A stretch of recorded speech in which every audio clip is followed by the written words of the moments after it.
Junior డాక్టర్లు చెవిలో పువ్వులు పెట్టుకుని నిరసన వ్యక్తం చేస్తున్నారు. ప్రభుత్వం ప్రకటించిన 5% స్టైఫెండ్ పెంపును వారు వ్యతిరేకిస్తున్నారు. తాము కోరుతున్న పెంపుతో పోలిస్తే ప్రభుత్వ ప్రతిపాదన చాలా తక్కువని మండిపడుతున్నారు. దీనిపై పూర్తి సమాచారాన్ని మా ప్రతినిధి కాంతి అందిస్తారు. ఆంధ్రప్రదేశ్లో జూనియర్ డాక్టర్ల సమ్మె కొనపి ప్రభుత్వం మా జూనియర్ డాక్టర్ల చెవిలో పువ్వు పెట్టింది అనే దానికి వినూత్న నిరసనగా భాగంగా ఈరోజు సిద్ధార్థ మెడికల్ కాలేజ్ ఆవరణలో వీరు తమ నిరసనను వ్యక్తం చేస్తూ ఉన్నారు. నా పేరు మెహర్ జబీన్ అండి, సీనియర్ రెసిడెంట్ జనరల్ మెడిసిన్.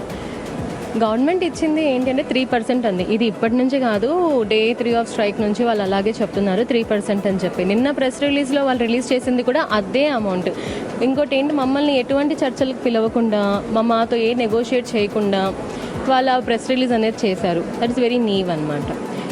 ఇంకోటి ఏంటి అంటే 5% కాదా మీకు ఇచ్చింది, మీరు 3% అని చెప్తున్నారు. మళ్ళీ 5% అంటే 5% ఇంటర్న్స్, 3% అలా డివైడ్ చేశారు దాంట్లో కూడా.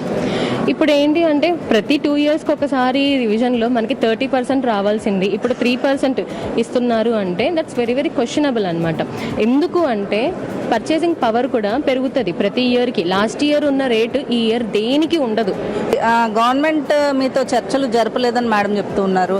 మీరు ఏం డిమాండ్ చేస్తున్నారు? గవర్నమెంట్తో చర్చలు, ఎవరితో చర్చలు కావాలని మీరు అనుకుంటున్నారు? నిన్న జరిగిన ప్రెస్ రిలీజ్లో వాళ్ళు ఒక్క డిమాండే మెన్షన్ చేశారండి, స్టైపెండ్ రివిజన్ గురించి. అది కూడా మాతో డిస్కస్ చేయకుండా చేశారు. ఇది బలవంతంగా చేసినట్టే ఒక విధంగా. అండ్ మా 2 డిమాండ్స్ అనేవి మెన్షన్ చేయలేదండి, ఒక డిమాండే మెన్షన్ చేశారు. మాకున్నాయి 3. సో అది ఎంతవరకు కరెక్ట్ వాళ్ళు రిలీజ్ చేసిన ప్రెస్ నోట్లో అనేది చూసుకోవాలి. అసలు మీ సమ్మెకి సంబంధించి ఇప్పటి వరకు మీరు ఏవైతే ఫస్ట్ స్టార్టింగ్లో 3% ఇచ్చారో ఆ 3%కి సంబంధించి మీరు ఎవరితో మాట్లాడారు, అప్పుడు ఏం చెప్పారు, ఇప్పుడు ప్రెస్ రిలీజ్ ఎవరికి ఇస్తున్నారు, మీరు ఎవరిని కలవాలి? మేమైతే స్టార్టింగ్ నుంచి కూడా డిఎంఈ గారితో, తర్వాత హెల్త్ సెక్రటరీ గారితో, తర్వాత ఒకసారి హెల్త్ మినిస్టర్ గారితో కూడా మాట్లాడడం జరిగింది. అయితే వాళ్ళు కన్ఫ్యూజ్గా మన ఏంటంటే ఈ జరుగుతున్న ఎజిటేషన్ని ఏదో ఒక రకంగా సైడ్ డీవియేట్ చేయాలి అనే ఒక కారణం తీసుకుని వాళ్ళు ప్రైమరీగా చెబుతున్న రీజన్స్ 2 అనమాట. ఒకటి ఏంటంటే రాష్ట్రం ఆర్థిక పరిస్థితి బాగాలేదు. ఇంకొకటి ఏంటి, వీళ్ళకి శాలరీలు కనుక మన స్టైఫండ్లు కనుక హైక్ చేస్తే అసిస్టెంట్ ప్రొఫెసర్ శాలరీ ఏదైతే ఉందో దాన్ని దాటే అవకాశం ఉంది అన్నట్టుగా చెప్తున్నారు.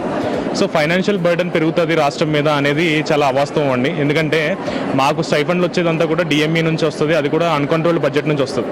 తెలియజేస్తున్నాం, రోజుకొక నిరసనను తెలియజేసేందుకే సిద్ధంగా ఉన్నాం. ప్రభుత్వం మా కష్టాలను తెలుసుకొని మాకు తగిన న్యాయం చేయాలని జూనియర్ డాక్టర్స్ కోరుతున్నారు. కెమెరా పర్సన్ సాయితో కాంతి, బిగ్ టీవీ, విజయవాడ.